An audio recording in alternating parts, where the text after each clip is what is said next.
Have you ever discovered something you wish you'd never seen? Because 3 weeks ago, I did. And if I had just closed my wife's laptop instead of looking at the screen, I'd probably still be married today. My name is Ethan. I'm 32, and until recently, I thought I had the kind of marriage people envied. Emily and I had been together for 7 years. We laughed together, traveled together, argued like every normal couple, and somehow always found our way back to each other. At least, that's what I believed. It happened on a Tuesday evening. My laptop had died while I was finishing a report for work. Emily was in the shower, so I walked into our bedroom and grabbed hers from the desk. The moment I opened it, I noticed something strange. It wasn't locked. Reddit was already open. I wasn't trying to snoop. Honestly, I was about to minimize the window. But before I could, one sentence caught my eye. The profile wasn't empty. It had dozens of posts. Some were only a few days old. Others went back almost 2 years. My heart was pounding so hard I could hear it. I clicked on the oldest one. Sometimes I wonder if I married the wrong person. My stomach dropped. The comments were full of strangers telling her to leave. You deserve better. Don't waste your life. He's manipulating you. I kept reading. Every post sounded familiar. She wrote about our first apartment, the tiny kitchen we always joked about, the weekend we got Milo, the time I forgot our anniversary because of work. Every single memory was ours. But something felt wrong. She wasn't lying. She was changing the story. Every argument somehow became my fault. Every mistake she made disappeared. It was like someone had taken our marriage and rewritten it. Thousands of people believed I was a terrible husband. They hated me, and they didn't even know my name. Then I noticed something that made my blood run cold. Every time she posted, it was after we had one of our arguments. Sometimes only minutes later. She wasn't writing these stories years later. She was writing them while I was still in the same house, while I thought everything was okay. I looked toward the bathroom. I could still hear the shower running. Emily was only a few steps away. She had no idea. I was reading everything. I should have stopped reading. I knew that. Every instinct told me to close the laptop before Emily walked out of the bathroom. But I couldn't. It felt like watching a car crash in slow motion. You know it's going to end badly, but you can't look away. I opened another post. This one had over 12,000 upvotes. The title read, "My husband thinks we're happy." My chest tightened. I kept reading. He's a good man. He brings me coffee every morning. He kisses me before work. He tells everyone how lucky he is to have me. I almost smiled. For a second, I thought maybe this post would be different. Then I read the next sentence. But none of that matters because he has no idea who I really am. I froze. What did that even mean? The comments were different this time. Nobody was telling her to leave. They were asking questions. Have you told him yet? Does he know about the account? How much longer are you going to hide it? Emily never answered. Until one comment. 4 words. Not until tomorrow. Tomorrow? I looked at the date. The post had been written yesterday. My heartbeat stopped. Tomorrow was today. At that exact moment, I heard the shower turn off. The bathroom went silent. A second later, the door opened. Emily walked out with a towel wrapped around her hair, completely relaxed. She smiled at me. Hey, could you grab my laptop? I nearly dropped it. Somehow, I forced myself to smile back. Yeah, sure. She didn't look nervous.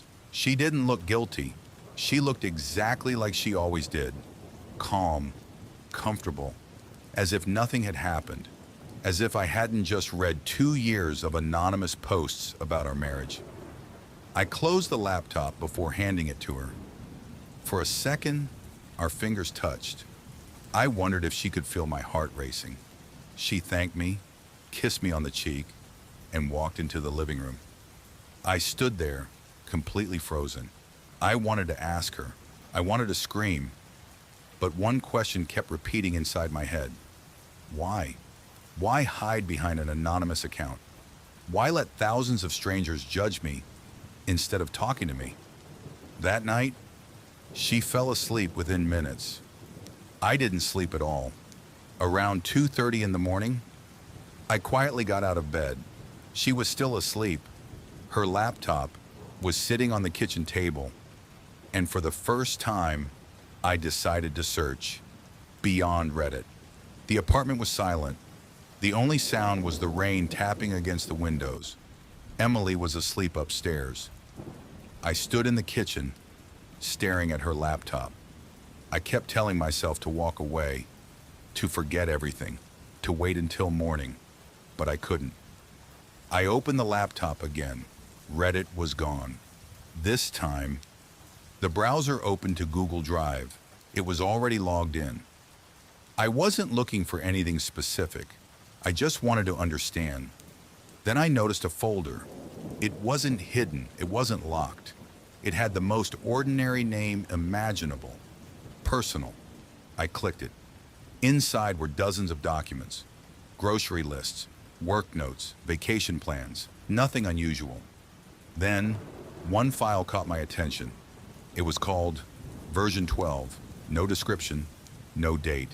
Just version 12. I opened it. The first line made my blood run cold. How we met. At first, I smiled. I thought she'd written down our story. But the second paragraph wasn't true. It said, "We met at a bookstore. We didn't. We met at a friend's birthday party."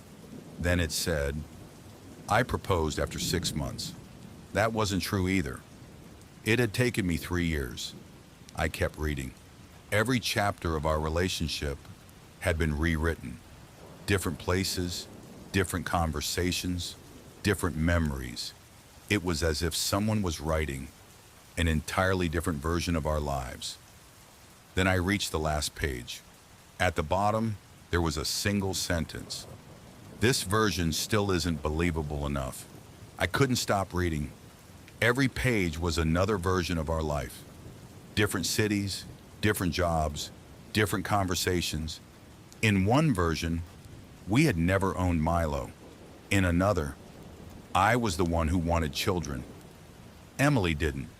None of it was true. Yet somehow, every version felt possible. Then I noticed something strange. Every document ended the same way. A small note written in gray text. Rejected. Version 3. Rejected. Version 7. Rejected. Version 9. Rejected. Version 12. Still not believable enough. My hand started shaking again. Rejected. By who? Emily wasn't a writer. She hated writing. So why were there 12 different versions of our relationship? Then, I found one more folder. Unlike the others, this one was locked. Its name was only one word. Final. I clicked. A password appeared. I tried our anniversary. Wrong. I tried her birthday. Wrong. Then, almost without thinking, I typed Reddit. The folder opened. I slowly turned around. My heart was pounding so hard, I could barely breathe. Emily was standing in the hallway. She wasn't angry. She wasn't crying. She wasn't surprised. She simply looked at me and sighed. "You weren't supposed to find that." I couldn't speak. I just stared at her. "What is all this?" My voice barely came out. She looked at the laptop, then back at me. "It's not what you think." I laughed. Not because it was funny, because I didn't know what else to do. "You wrote about me for 2 years. You rewrote our lives. You tracked where I was, and you're telling me it's not what I think?" She slowly shook her head. "No, I wasn't writing about you." Silence. I felt my stomach drop. "What?" She walked over, closed the laptop, and whispered, "I was writing about us." I frowned. She took a deep breath. Every version was an attempt to imagine a life where we never stopped talking. She looked down at the floor. Every time we fought, I rewrote the story. I wanted to know if there was a version of us that stayed happy. Tears filled her eyes. The Reddit posts weren't written because I hated you. They were written because I didn't know how to talk to you anymore. I didn't know what to say. For the first time that night, the room was completely silent. Then, my phone vibrated. One notification. Reddit. I looked down. My blood ran cold. A brand new post from Emily's anonymous account. He finally knows. It had been posted just now. I slowly looked back at Emily. She was staring at me, confused. "What?" she asked. I turned the phone toward her. Her face went completely pale. I didn't post that." We both looked at the laptop. The screen turned on by itself. Black. Then, one line of white text appeared. "Version 13 has begun." The screen went dark.